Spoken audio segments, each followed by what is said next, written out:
Hey, good afternoon. I'm Brian Rowland. I am in Dr. Matthews' Intro to Biochemistry class at Florida State College of Jacksonville in the Biomedical Sciences Department. Today I'm going to give a short lecture on galactose 1-phosphate uridyl transferase, commonly referred to as just GALT, and how this can lead to classic galactosemia when there is a deficiency of this enzyme.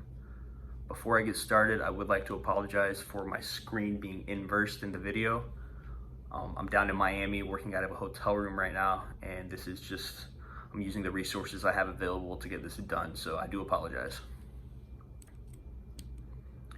So a brief overview of the enzyme and the disease. GALT is an enzyme it's involved in the metabolism of galactose. So where does galactose come from? Well, mainly it comes from milk. Whenever we drink milk or eat dairy products, our body takes the lactose and it is broken down into galactose and glucose by the enzyme lactase. So glucose and galactose, interestingly enough, are actually epimers of one another, which means they have the same chemical formula, C6H12O6, and the only difference is the stereochemistry found at one of the chiral carbons. So in glucose, a hydroxyl group is pointing downwards, and in galactose, that same hydroxyl group is pointing upwards. A deficiency of the GALT enzyme, which is usually caused by genetic disorders, can lead to classic galactosemia, and this is just the inability to process milk, to digest milk. So it's very serious for our newborns, and it's not super common. It's a fairly rare disease, so 1 in about 50,000 newborns are diagnosed with this genetic metabolic disorder each year. So a brief overview on the structure here. Here on the left, you'll see a cartoon structure of the enzyme. It's made up of 2 subunits. One's in blue, the other is in red. It's actually a homodimer, which means that each of these subunits are identical to one another. And then here on the right, it's just a close-up view of the actual active site. So we'll talk about that a little more here in just a few minutes.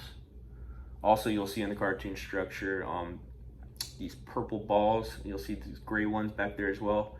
Those represent a couple of important metal ions that help stabilize the ion and keep it in the proper orientation so the active site can function correctly. Okay, as I said, we already covered this. The enzyme is a homodimer, which means the 2 subunits are identical to one another. It's made up of several half barrels, 9 strands of anti-parallel beta sheets. And then the 2 alpha helices, these fill the half barrels and it isolates the hydrophobic core of the enzyme. Also, as I mentioned, there's a few important metal ions that are involved in the structure.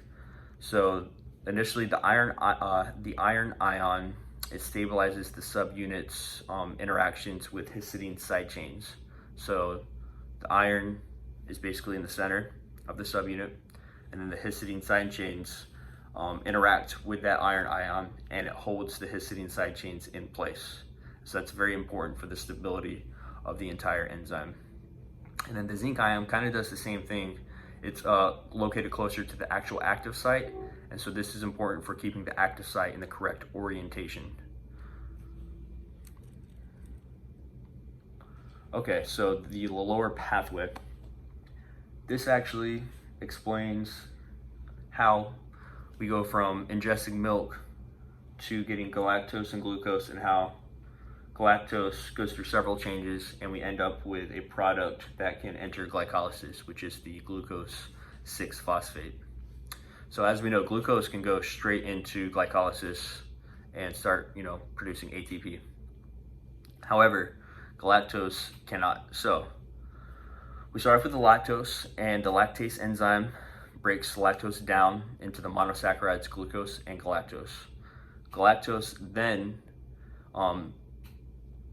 is acted on by a galactokinase, as you'll see here, and kinases add phosphoryl groups, which is exactly what happens. So we end up with galactose 1-phosphate.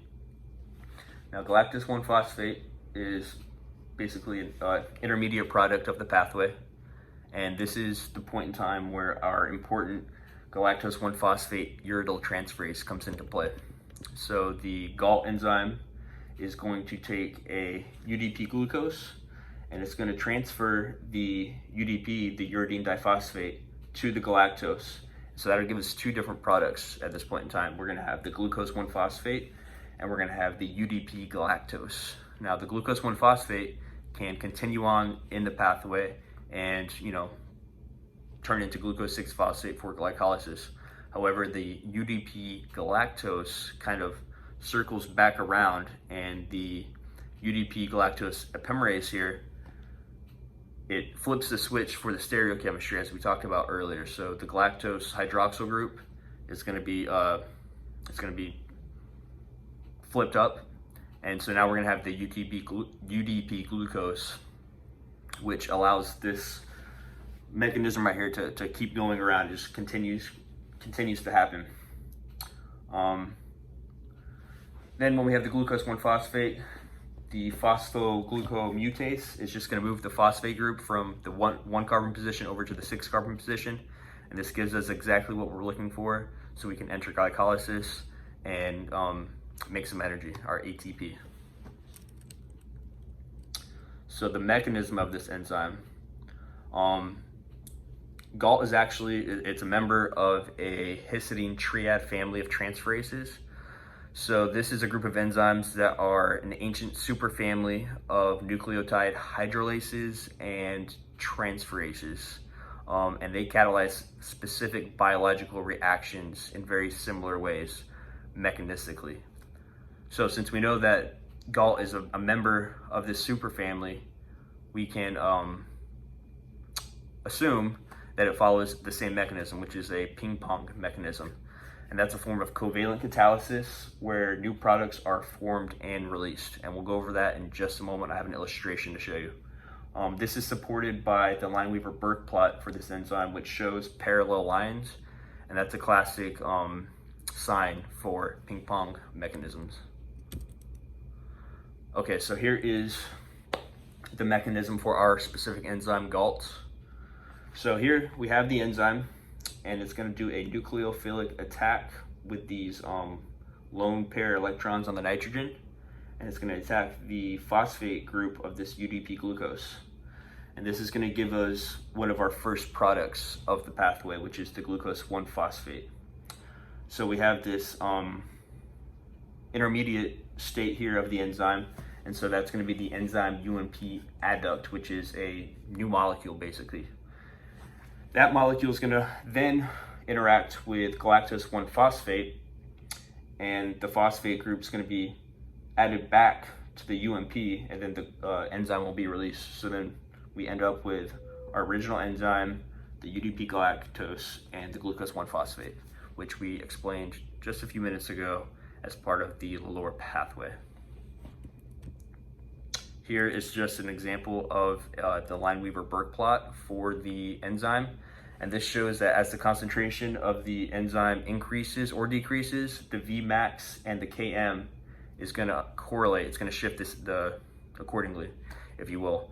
And this is going to lead to a equivalent slope that represents that Vmax Km ratio. Okay. So GALT deficiency, this is what classic galactosemia is. It's when there's a deficiency of the enzyme, which means that you cannot properly break down galactose. As we had shown, and I'll show you here just real quick, in the pathway, we'll see that our enzyme does its magic kind of about halfway through there. So nothing's stopping the pathway from continuing up until that point, which is what happens with classic galactosemia, which means that these intermediate products such as galactose 1-phosphate and even galactose itself are going to build up in the body because they can't get past this step here.